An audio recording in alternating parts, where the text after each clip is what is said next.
hudumia majirani kwa huruma na tabia yake njema na imani na ihsani.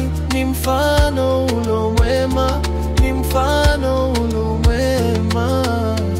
Ikumbukwe ni yatima asiye na baba wala mama. Ikumbukwe ni yatima asiye na baba wala mama. Ni msichana losifika, hijabu ndo lilokuwa vazi lake. Ni msichana losifika, hijabu ndo lilokuwa vazi lake. Ibada kufunga sunna anafanya huyu msichana, na imani yake kubwa kwa maswahaba. Na mtume wetu hashima, ye peke Allah tamlipa,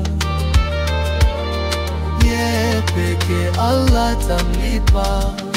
Ikumbukwe ni yatima asiye na baba wala mama. Ikumbukwe ni yatima asiye na baba wala mama. Ni msichana losifika, hijabu ndo lilokuwa vazi lake. Ni msichana losifika, hijabu ndo lilokuwa vazi lake. Ni msichana mwema mwenye tabia njema, Masha Allah, Allah kamjalia nuru salam.